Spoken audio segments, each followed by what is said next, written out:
Steve, really good win in Durban. And as I asked Faf the question about being distracted, how are you handled your team in the last couple of days? Yeah, we're all good now. Obviously, there's been a fair bit going on the last couple of days, but the guys trained really well yesterday. A few boys are going to have a little hit today, pretty quiet session, and be ready to go for this test match. It's obviously a pretty quick turnaround in between the first game and this one. So, we played a really good game in Durban. Probably hasn't been spoken about much, but we played some good cricket, and hopefully we can keep it up this week. Steve, can you confirm you will be making any changes? No changes, same team. Steve, South Africa have now been made aware of the fact that David Warner can maybe be instigated or incited into doing something that could get him banned. So what have you said to him in terms of just keeping himself in check and not getting drawn into any traps or something like that?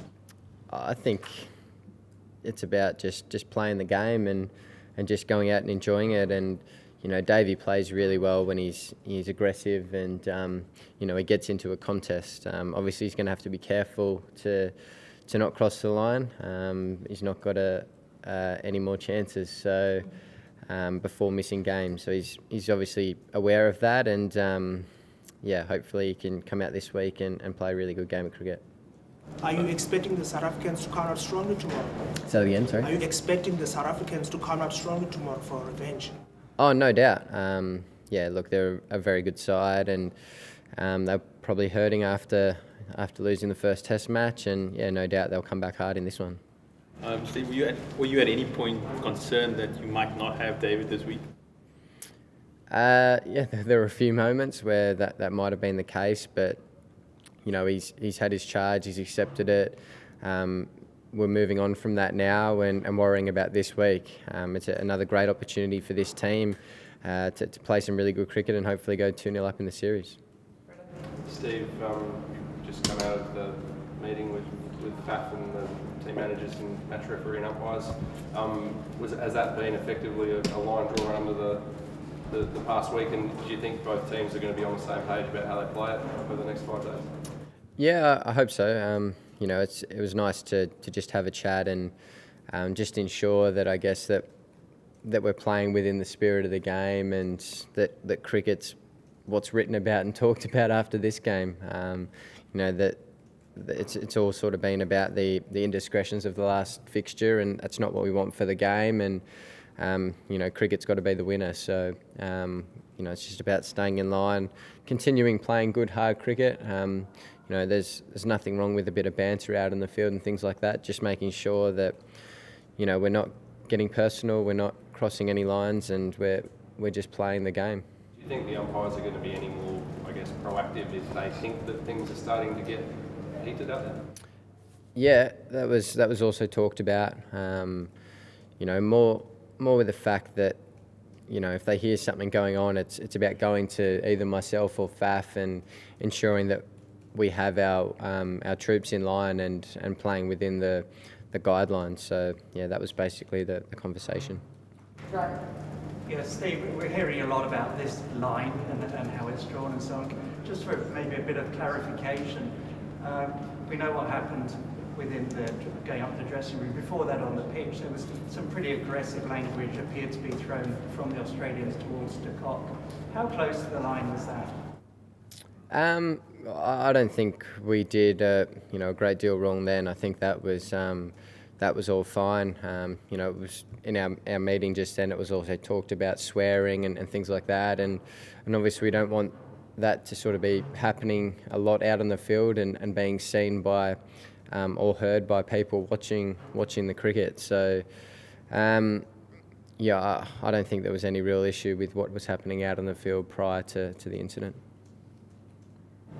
Steve, could you please talk about Dean Elgar? Are you starting to maybe think twice every time he grabs the ball now? He's gotten your wicket a couple of times, I think in the previous 4 as well.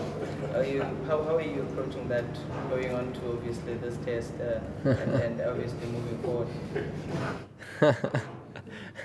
I don't think he really gives me nightmares. But yeah, he's got my wicket a couple of times, unfortunately. But you know, you got to get out to someone, don't you? No, look, if he bowls to me in this game, I'll perhaps be a little bit more watchful. Steve,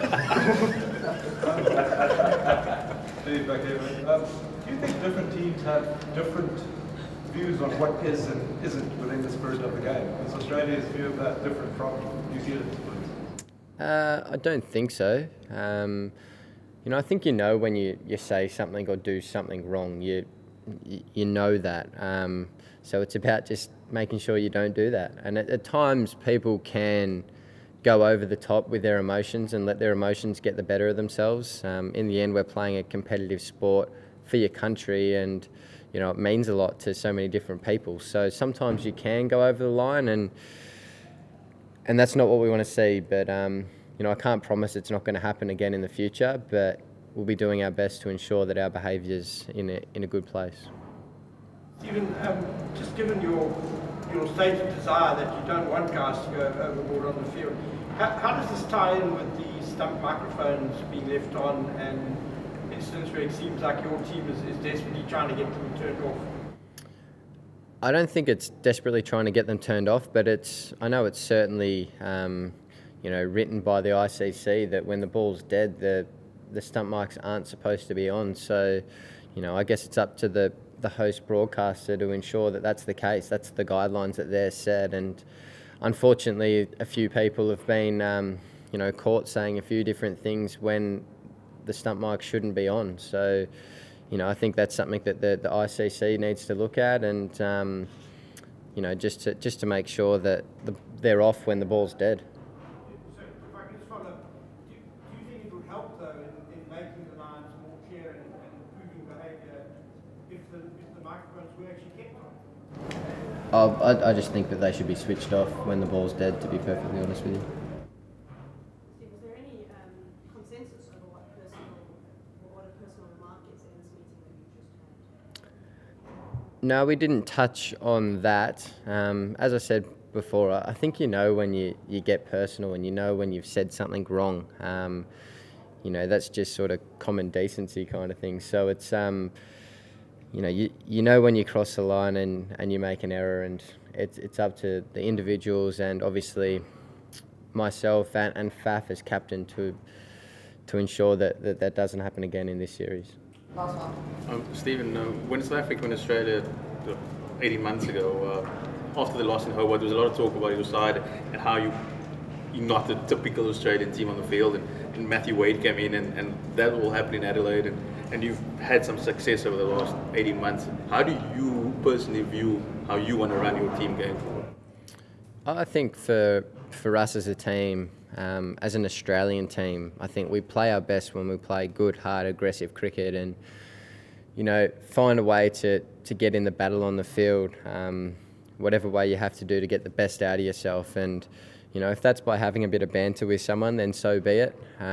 If that gets you motivated and up for the challenge, then go for your life. It's pretty simple. It's just about not crossing that line to go into that personal sort of space and things like that. But you know, I think a bit of banter on the field's no issue at all.